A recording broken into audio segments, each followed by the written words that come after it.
I just remember like when I first got my snake and like the first time I ever did a deep clean enclosure, or the first time I ever deep cleaned my enclosures, I was like super like, it's like scared, nervous, and I don't know, anxious. Anyways, I looked at a lot of videos, and it was really hard to kind of understand the best way. And so just over the past like year, like these are like the best like little tools and little methods that I've found to work really well. All right, cool. So let's get it started.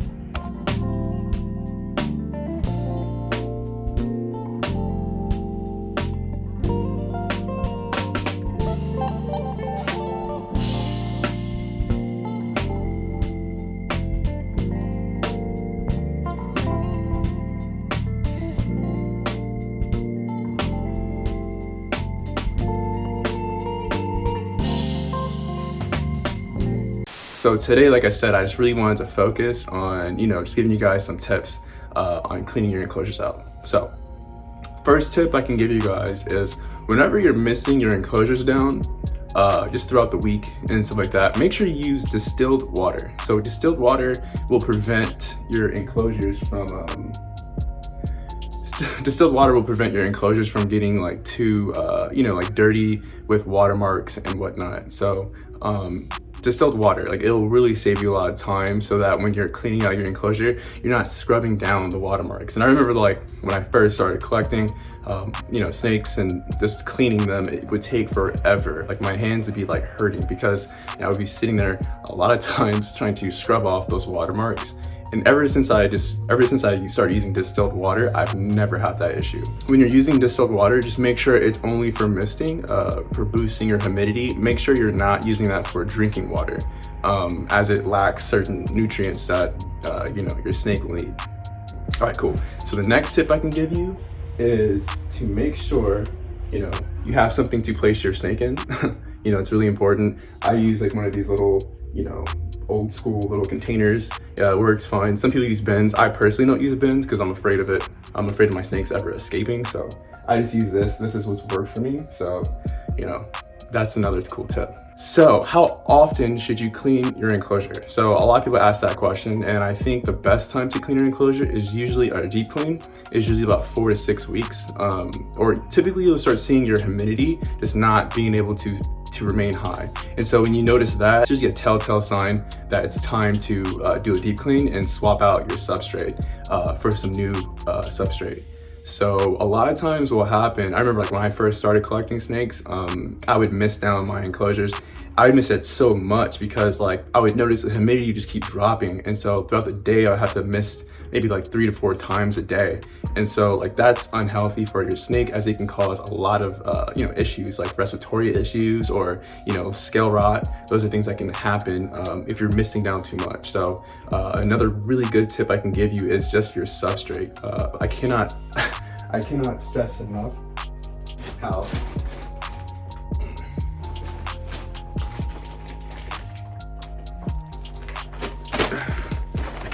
like using these two substrates is so clutch. So this is called Jungle Mix by Zilla, and this is just cypress mulch. You can use cypress mulch or cocoa husk, but always mix it 50-50. So I do 50 of this and then 50 of that. So these are pretty big bags. So substrate will help you from having to mist all the time. And plus, like I have a Brazilian Rainbow Boa, who we're gonna be feeding pretty soon. I have to keep that humidity at 99%. So that's like the highest of a high, right? And so, with that being said, like this mix I just showed you guys, like I don't have to mist, her enclosure like ever. It's rare that I ever do. I never see it really drop down below 99%. So yeah, okay, cool. So those are some really cool tips. I'm trying to think of anything else. Oh yeah. So what solutions should you use? Like what kind of chemicals? I personally love chlorhexidine or chlorhexidine. This stuff, a little more, this is overpriced. So pay attention to this price. You can buy this you can buy a big thing of this stuff for like, I don't know, like $10, honestly.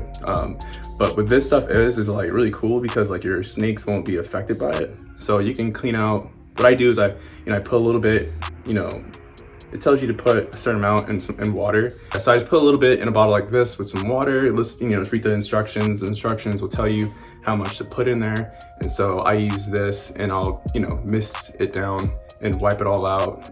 And then I'll also use this too.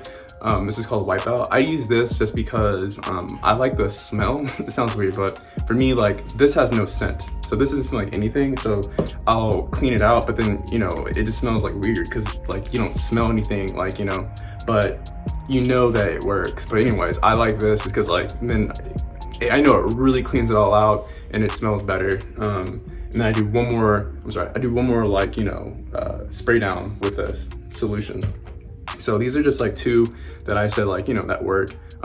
Yeah, so definitely try to get your hands on some of this. And what I love about this is just because, like I said, you know, you can use this and then just like rinse it out with this, you know, and then you don't have to keep on wiping it down with water because, like I said, this is not toxic for your animal. So this stuff is like amazing. And I also use this in a bucket.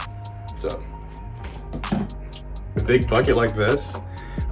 And then I'll just dump all of these stuff. So take out all the, you know, the branches, like the bowls, like all the stuff that's inside, I'll put in here. And this stuff, I'll put, you know, a whole bunch of this solution with water. And I sometimes even use like Dawn soap a little bit too. And I'll let it sit for about like, I don't know, like 15 minutes as I'm cleaning out the enclosure. And yeah, so then after that, you rinse it all down, and then I just put them all back in there. So those are my tips. All right, so now I'm gonna go ahead and get the cleaning started. This is this enclosure. This is before the cleaning. So like I said before, like I used to use distilled water, and you don't see like any like watermarks really at all on here. So like I said, just makes your cleaning a lot easier. So yeah, this is the before, and I'll show you guys the after. And this is Bubba here. So I went and scooped out all the substrate. You know, a lot of people will kind of, you know, avoid using substrate because it's such a pain in the butt to, you know, put all up. But honestly, it really doesn't take that much long to clean up or to scoop out. I personally use one of these scoopers. I use one of these scoopers, and this really helps. You know, it really makes it a lot easier just to scoop all that stuff out. But yep, that's all of our substrate. So like I said, pull everything out. And you can look in here, you can see that there's no like watermarks really, which is awesome. It's my favorite. So yeah, really easy to clean out. So now we're just gonna go ahead and spray it all down. And start wiping. So like I said, I like to give it a little spray of this stuff just because it makes it smell a little bit better. I can tell that was actually cleaned. So I spray this down a little bit with this stuff. And then I'll do one more spray down with the other solution just to make sure all this is out. All right, so another thing too, what I'd always recommend is to check the, now's a good time to check your hot side. Just make sure your thermostat is working properly. Like I said, just make sure your hot side is working. So your thermostat, you know, your thermostat probe, just make sure that, you know, you're getting the right readings. This is why I always recommend these. These things are lifesavers.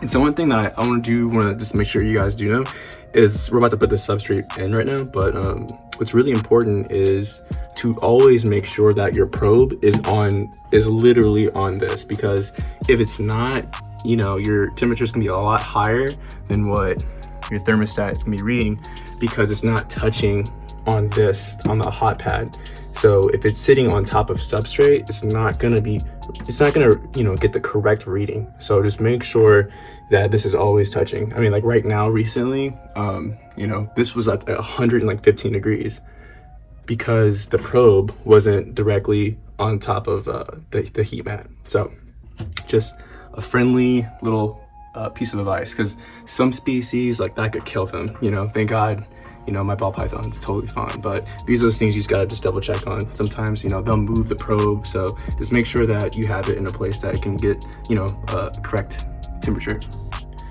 So what I'll do is I'll do just a base. So this is the jungle mix I was telling you about. So I'll do just a nice like thick layer of, you know, the jungle mix, like I said, and then we're gonna do another like layer of the cypress mulch, or you can even use cocoa husk, and then we're gonna put a little water and we're gonna mix it all up.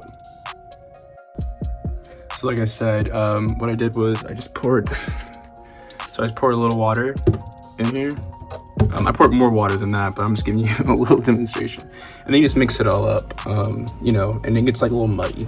You don't put too much water, but you know, you'll get the, you should know, you put your hand in here, you'll get a good feeling. You kind of just want it to be like, you know, a little muddy, soily, you know. And like I said, we're gonna add the cypress mulch in it too, so it's gonna definitely, like, you know, absorb some of that wetness, right? But like I said, this isn't like soaking wet, but you know, it kind of sticks to your hand. So you want like that. But this stuff is amazing, dude. This is gonna keep your substrate, it's gonna keep your humidity like booming. Okay, so now I added the cypress mulch, and now I'm just gonna mix it all up.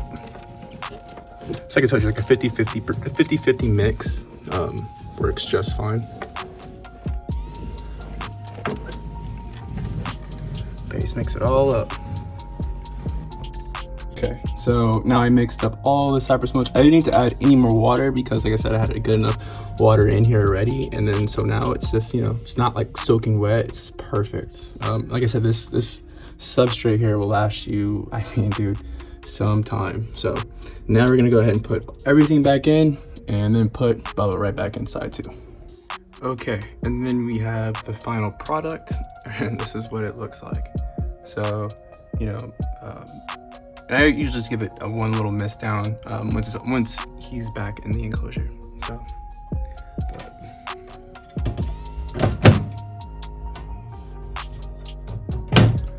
this is a, you know, deep cleaned enclosure. With amazing substrate, you know, it prevents you from having to miss so much, right? And like I said before, using that distilled water, these like black boxes, a lot of people use them. I love them. But the one thing when I was using the other water, just normal tap water or just like spring water, is I would get watermarks all on those, and that would also take forever to clean. So distilled water, once again, just makes your life so much easier. And just look how clean like it looks, right? So it looks pretty dope. But anyway, so now we're gonna go and put Bubba back in his enclosure. Can't wait to get back inside.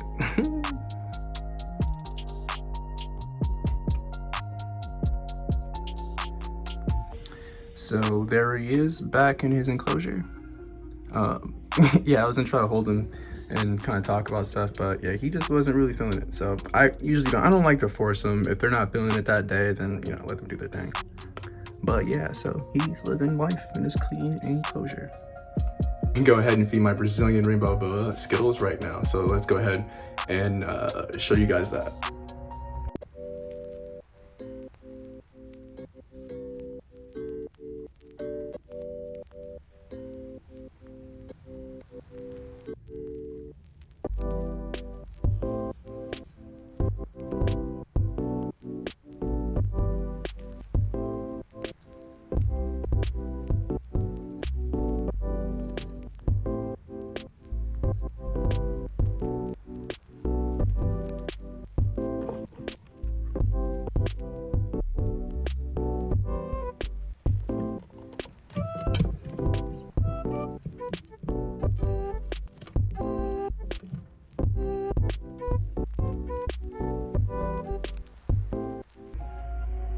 Cool. So you guys just saw Skittles eat, and yeah, that was very interesting. So I just want to give a little side note on that. That video you just saw, like Skittles eating, she did eat, but I went back into the room. So I came back into here just to check. I always double check just to make sure that they fully consumed their meal. And I opened up her hide, and she was like, the rodent was just around her. Like, she was circled around it, wasn't constricting it, but was just wrapped around it kind of.